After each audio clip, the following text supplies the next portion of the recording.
Welcome to Roasting the World, where we offer an adversarial perspective on today's cultural issues. We do it for the intelligent culture. I'm your host, Keenan Robinson, and we have a very special guest today. Doc is in the building. Introduce yourself. Ricky Gibbs. I have the honor and privilege of being a principal in Nashville. Just out here trying to change the world, one student at a time. Absolutely, absolutely. So we're going to start back from where it began. Tell us about, growing up. I know you're from Florida, right? Miami. Tell us a little bit about Miami, man. Man, grew up in Miami, middle of the city, area called Liberty City. Mm-hmm. So shout out to everybody that's still down in the city, holding it down. But grew up in Liberty City, single parent household. My mom was a working mother, a praying mother, grinding hard for us. And she had her, her own story that we had to go through growing up. Right. Her and my dad were married when I was younger, but they got a divorce when I was 7. He was abusive. Okay. So and my mom finally got strong enough to say she was no longer going to accept that type of abuse. Right. It used to be one of the things that I would see them fighting, and I would try to jump in the middle of it and try to fight.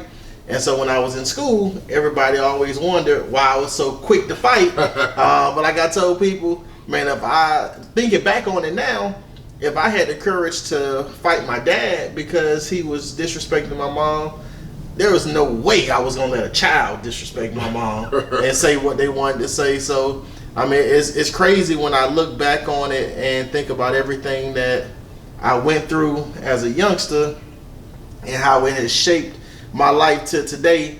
Man, it's one that those hard lessons were able to set me up to grind hard and do the things that I do now. Because if it wasn't for going through those type of lessons, I definitely wouldn't be the person I am today. And that's kind of leads me into my next question. How does that affect your parenting style? Because I grew up in a house where I saw different things also, and I had to do some things also, like you said. But it made me want to be a dad, and want to be present. So how did that dynamic, alter, or for the positive or for the negative, your parenting style and fatherhood? And I know you're a married man and all that type of stuff. Man, it totally shaped who I am today. Like I tell people all the time, I don't care if you are one of my closest friends or somebody I just see on the street. If you're a man that puts his hands on a female, I think you're a coward. Point blank, period. There's no other conversation about it. I think it takes a lot more strength as a man to walk away when a female is being verbally or physically abusive than it is to put your hands on her. Right, and I'm a girl dad. I mean, I got a son too, but I'm a girl, I got a daughter. That was my first kid, so I'm like, hey man, I'm a protector. Anything going on out here, I'm going to jail for. Man, I got 2 girls, so I'm nothing but a girl dad. So I got a 13-year-old and a 10-year-old, and just think about all the things that we see on Instagram, Facebook, TikTok, where it used to be back in the day, a boy would get into it with a girl, he'll grab her, or, try to slam her or something. Now you got these young dudes, they balling up their fists and they just that's too much. I tell my daughter all the time, I tell kiddo, don't put us in a predicament where we're gonna lose our entire family and lose everything that me and mommy has worked for. Right. Because while I'm a believer, I go to the Temple Church under the leadership of Pastor Darryl Drumright. The Lord's still working on me. Me too. So I can't, and even though I tell kids every day at school, go tell an adult. So even as an adult, I should go just tell the police or something, But the Lord is still working on me. Right. So I don't know if I could take watching a video where a young man is balling up his fist and punching my daughter in the face, and I just gonna let that slide. And that's the thing, because they gonna have to come get me. No, they don't have to, because it's one that I even tell my daughters, when they was younger, I would chastise them a little bit more and have to pop them on the bottom or something like that. But after they hit a certain age, I stopped and I let my wife handle most of that. If I'm having a conversation, unless they do something that's just outlandish, and I gotta step in. But most of the time I'm just, hey kiddo, Raven Lou, like y'all growing up, I just want you, I just, have a conversation.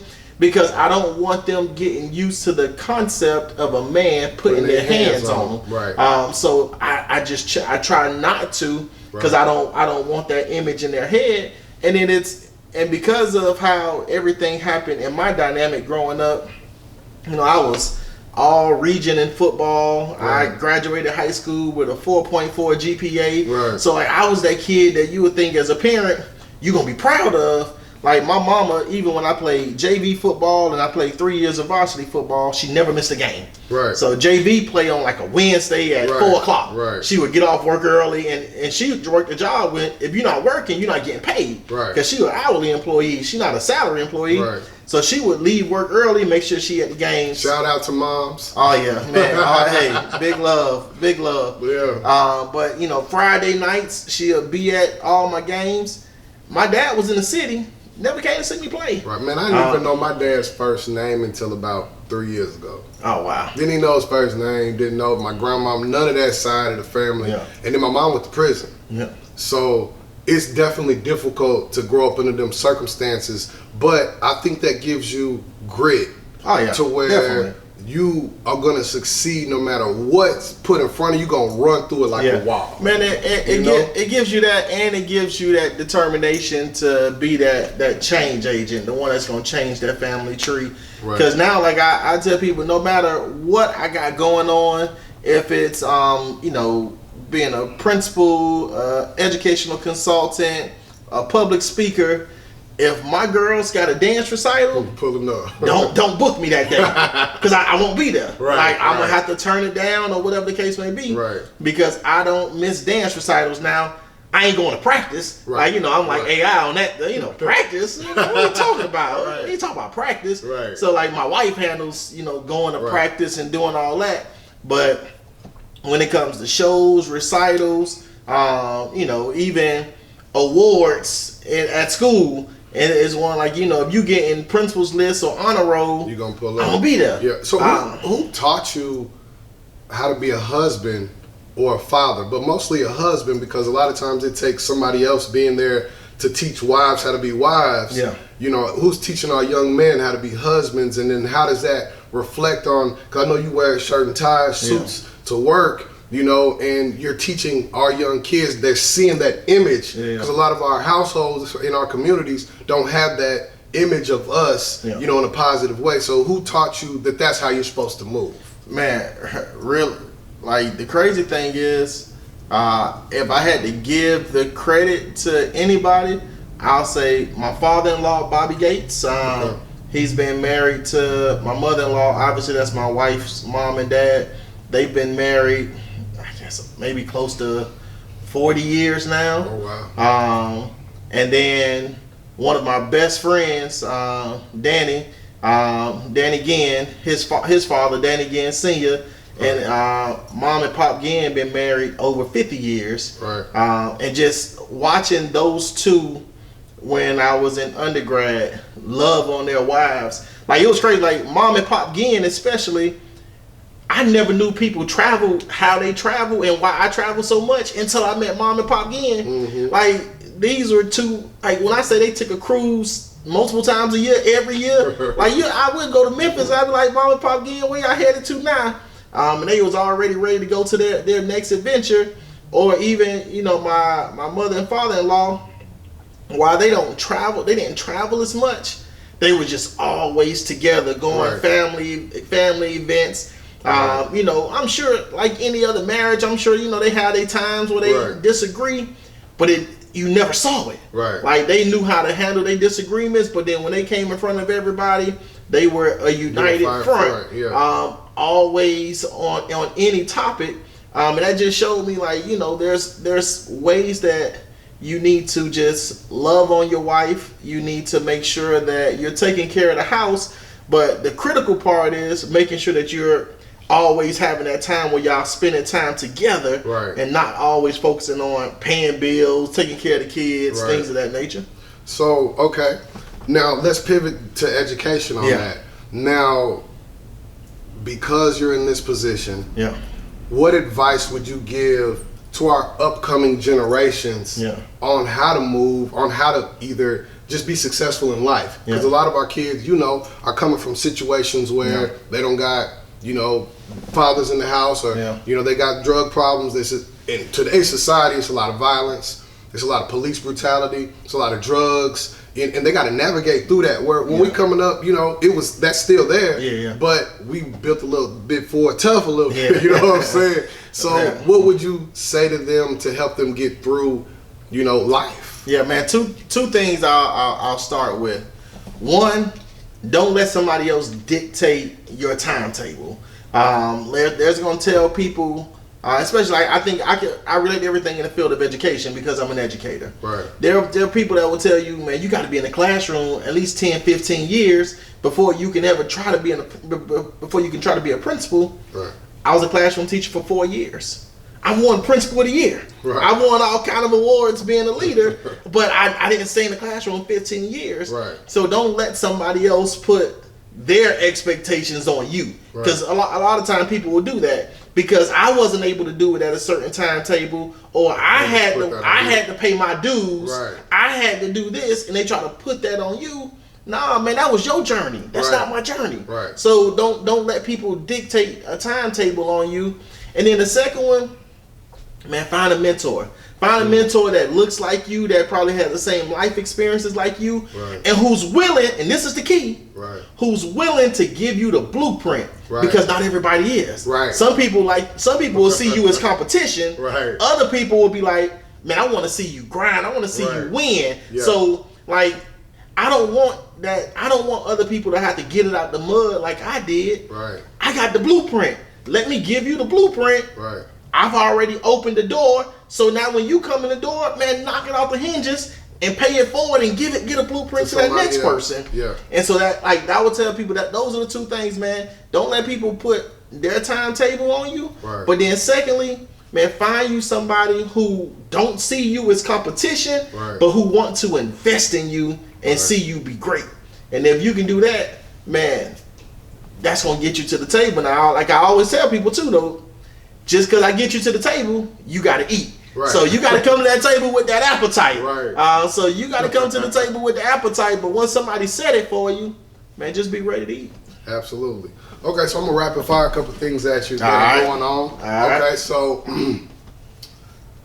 you know there's a push on, and I got to be very tactful because I know we both got positions or whatever. All right. So we want our young men to be masculine, right? Now, whatever they choose to do, that's what they choose to do. Yeah. But there's certain ways and certain things that I don't want my young son to be exposed to, or young daughter to be exposed to too early. Yeah.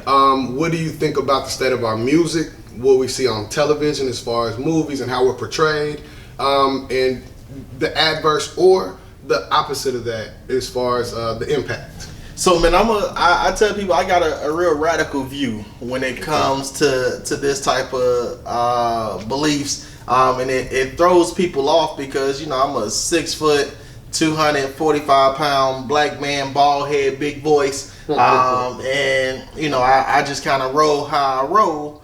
But I also believe that as a society, we're getting to a point where we're starting to overthink too much. And as someone, and I'm unapologetic about it, I'm a ally for the LGBTQ community. I've written articles on allyship and things of that nature. And I just believe in, like, people got to be who they're gonna be no matter what.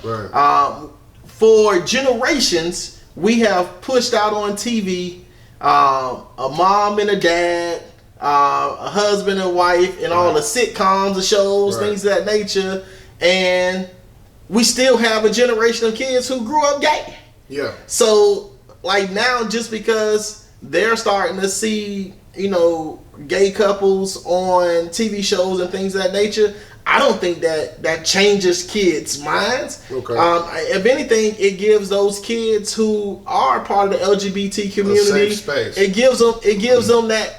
We say it all the time in the black community, man, kids can't be what they can't see. So like when we see role models and stuff of black actors on TV, we be like, oh man, that's good. Like that people they just like me. Right. We got these kids who are growing up part of the LGBTQ community. Now they seeing people that's just like them, and they're feeling like they can be more accepted. And that suicide rate is very high. Yeah. And that depression rate is very high because of that. Yeah. Also, to pivot from that, we have messaging in our music, right? 100%. Now, I do music, right? Yeah. And I grew up on gangster rap, right? Yeah. But at the same time, I see girls in 3rd, 4th grade twerking, cussing people out, but they can't read. No, yeah, you know what I'm saying? That's one. Especially, I tell, like, you hear people talking about the drill music, right?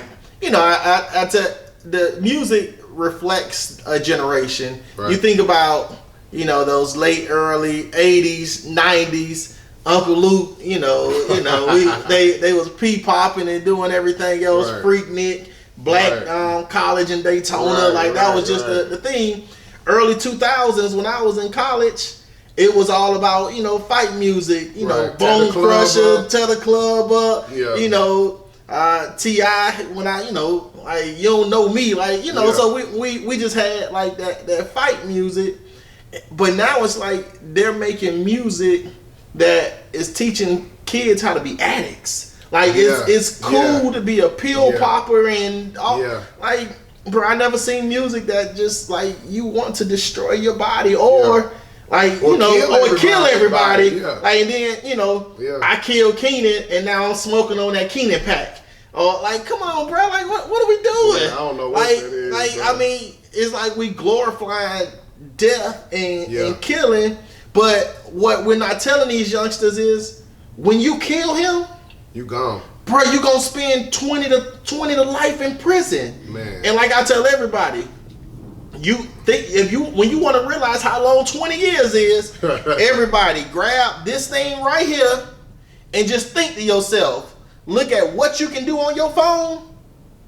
And think about what you couldn't do on the phone 20 years ago. Man, that's so long, like, bro. 20 years ago, think about it. It don't matter when you see this interview, when you listen to this podcast, right. I want you to grab your phone and think, man, what couldn't I do on this phone 20 years ago?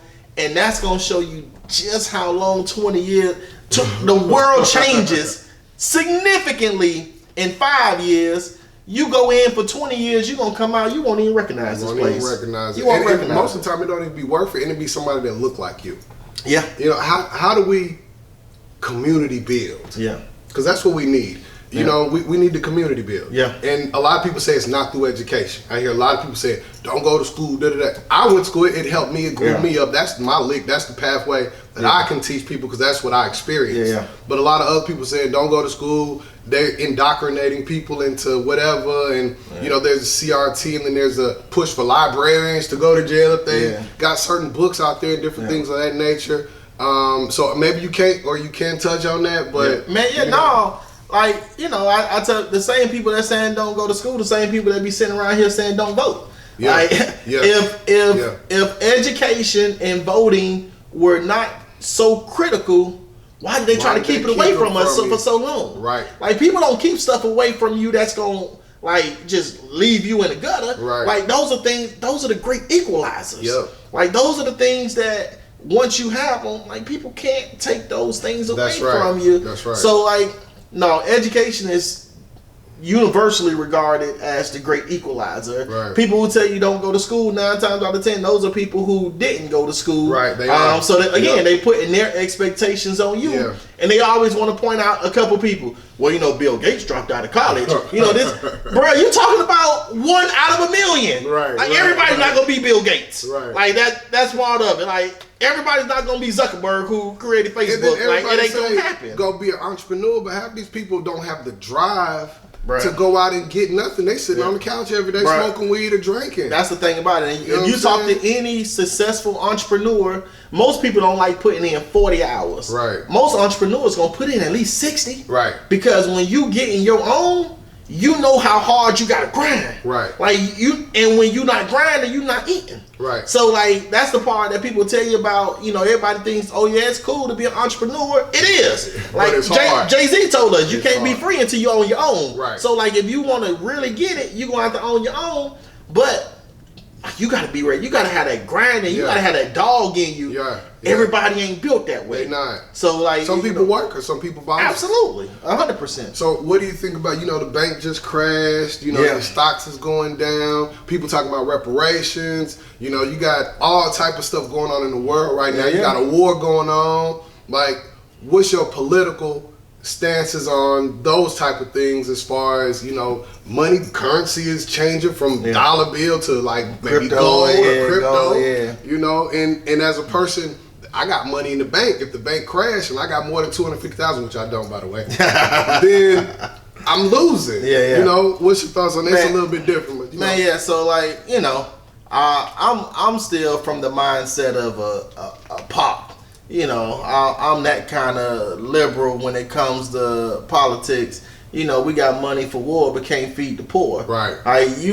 I don't believe in sending billions of dollars to other countries when we got veterans that are living on the corner who has fought and defended our country. Right. We got homeless people that we drop down to 20 degrees. And you got some good Samaritans that'll take on some blankets and we open up some shelters, but why don't we have affordable housing? Right. Like, man, it's going up so high. Yeah, like you got the middle class who, making people social media got everybody thinking that everybody makes $100,000. Right. Less than 10% of the country makes $100,000. Right. So, but you look at social media, everybody getting the bag. Right. But an average American makes anywhere from $40,000 to $60,000 now. So you're $40,000 to $60,000, right, and that's good money. Yeah. But you got homes that are selling for $400,000. How can you afford a $400,000 house? You can't. On a $50,000 shop. They're pricing you out. Like, so that's the thing. Like, we got to look at how we get in affordable housing and how we're doing that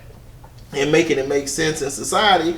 And even with with the bank out in what's that Silicon Valley that just went upside down.